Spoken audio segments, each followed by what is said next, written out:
Hey everyone, I hope you're doing well and staying safe during this time. If you're new here, welcome to the channel. Like I said, thank you so much for checking me out. If you haven't done so, please make sure to hit that subscribe button just right below the video. Cool, thank you so much. I really do appreciate it. And if you're returning, welcome back. Thanks again for your support. I truly do appreciate having you here. SEC v. Ripple upcoming due dates.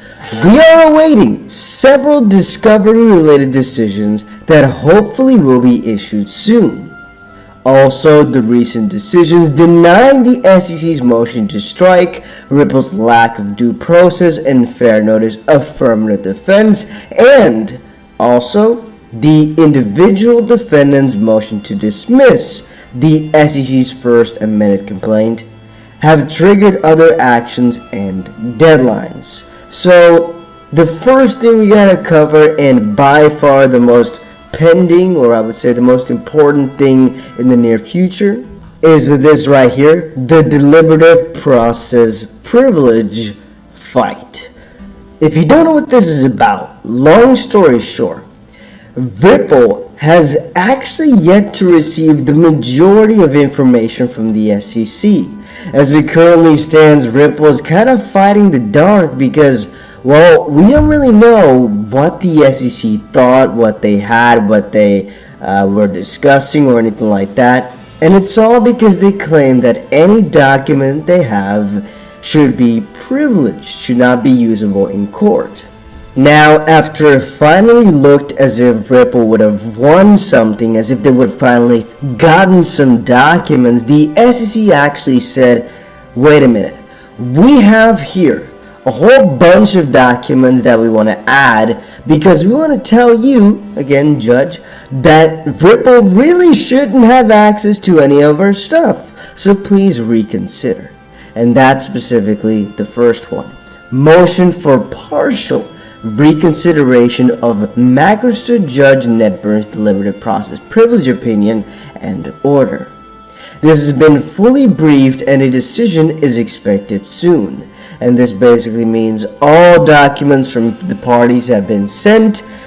We know everything they were gonna do. All we have to wait for is the judge to make a decision. If the SEC is ordered to produce documents, they may very well file objections to Magistrate Judge Nedburn's decision with District Judge Torres, the other judge. The deadline for that is no later than 14 days after Magistrate Judge Nedburn's decision.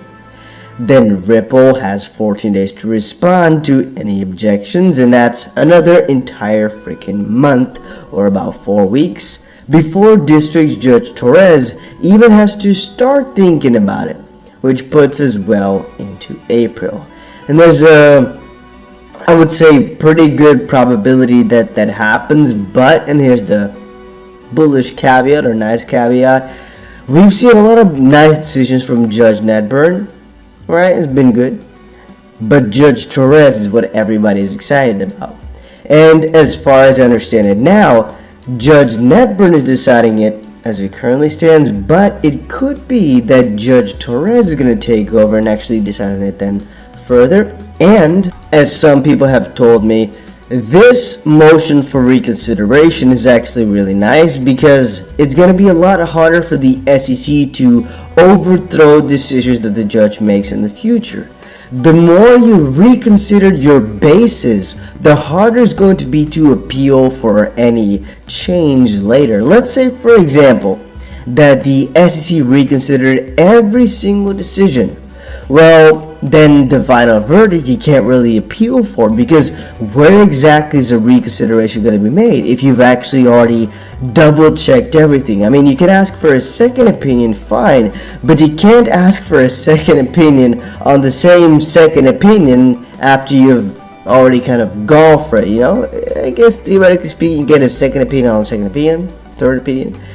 But if you've double checked every decision because you really didn't trust the process, then there's a very small chance that the entire process then needs to be done again because, well, we double checked at every single checkpoint. Now, then there's the motion to compel turnover of the Estabrook notes. For those of you that don't know, Ripple's Brad Garlinghouse and, out of memory, Elliot Roisman. Don't quote me on this one because I'm a little bit rusty. I'm a little bit rusty on that one. I don't know for sure. I was thinking, I'm like, Estabrook is the lawyer from the specific individual that Brad Garlinghouse spoke with, and the motion to compel the turnover is actually a broader one. So the reason we are really excited about this and want this, and why you as an XP holder would want to see this, is because Brad Garlinghouse had a discussion with this specific SEC member. Now, Brad Garlinghouse explains that the SEC member never was negative or like cautionary, whatever, about XRP. So if the lawyer, Estabrook here, was actually writing things down about it, thinking, nah, this sounds like a security to me, then the chance would be about 99 out of 100 that they, the SEC, would have been at the judge's door saying, here you go, here's the documents, please read them, because this lawyer thought a couple years ago that it was a security already. So the fact that they're trying to hide that and trying to say, we don't want to give them over, is a little bit suspicious to us, but that is also a very bullish thing because, well, most likely they didn't have anything good in there, meaning they had something kind of negative for them, for their own attack. So the motion to compel turnover, this has also been fully briefed, and we are awaiting a decision from Magistrate Judge Ned Byrne. As this is part of the whole DPP fight, don't be surprised if the decision is released at the same time the decision on the motion for partial reconsideration is released, in the same sense as we had the deliberative process privilege and lack of fairness defense today. In the same sense that we had the motion to dismiss and the motion to strike in one time. That way, any objection to the Estabrook Notes decisions will be on the same. There we go, page number 2. Ripple and the individual defendants no later than April 11th, 2022. And we will not see those responses at that time because they will be provided directly to Ripple and the individual defendants. We may learn more about those responses at summary judgment stage. Alright, then second, now that the individual defendants' motion to dismiss have been denied, the individual defendants, which are Brad Garlinghouse and Chris Larson, must file an answer to the first amended complaint, and then the SEC and the individual defendants agreed in the initial case management plan back in February of last year to a limited additional discovery period of 4 months. Okay. From the date of the decision of the motion to dismiss.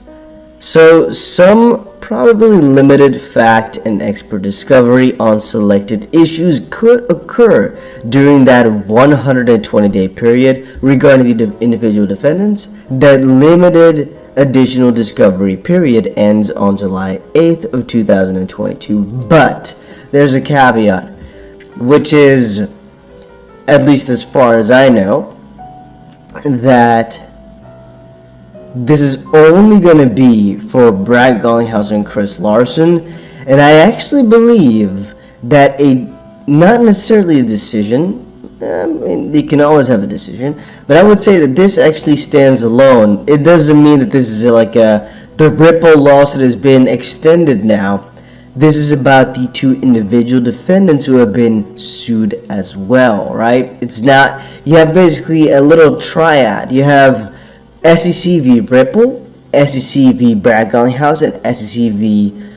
Chris Larson. So the SEC v. Ripple is in a certain stage, and SEC v. Brad Garlinghouse and Chris Larson is in a different stage, and Ripple is a lot further in the whole process.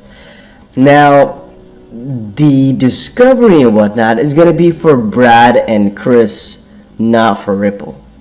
Finally, the deadline for the parties to exchange their respective statements of material facts pursuant to Local Civil Rule 56.1 and their pre-motion letters regarding motions for summary judgment was adjourned without any specific date in the future, but that was only up until the point that we had the decisions on the ones we just got, motion to dismiss, motion to strike.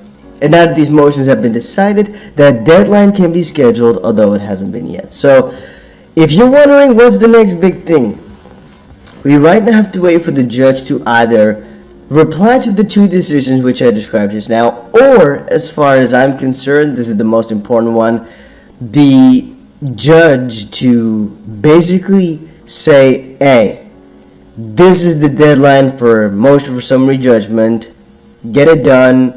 And that's literally the next most important step in the entire lawsuit. Now, what this all means is that we still have some ways to go here, but progress, albeit slowly, is still being made, and the decisions on the motion to strike and dismiss were important milestones. So long story short, things are looking good, but there's nothing really crazy on the pipeline that's going to change everything. Depending on how you view it. I mean, the SEC's DPP, the deliberative process privilege, that stuff seems like a really big chore to me. And I personally think, what I mean with being a chore is like, I don't really understand why they're doing that. It's just to kind of be silly. Because I don't really see a chance where Ripple does not get insights into whether or not the SEC actually talked about XRP, what they said about XRP, or how they classified Bitcoin or ETH. It's like one of the most logical principles of fighting some battle that you at least have some idea of what the other side thought about you, specifically if they're claiming that Ripple side should have known, when in reality, if they didn't know, well, this is only one of the ways we can find out whether or not they did. I'm your guy. I will keep you posted. I'm your advocate. I'll be back on a daily basis, usually multiple times per day, with these videos to keep you updated with everything going on. So, I hope you enjoyed the video. If you haven't done so, make sure to hit that subscribe button. Feel free to share any of my videos with your friends, family, social media, or anybody who may care to listen. Thanks so much for your continued support. I'm always here for you. I want to help you through this time. So thank you so much for continuing to choose me. Enjoy your day, stay safe, and I'll catch you again probably in a couple hours. Thanks, everybody. See you later.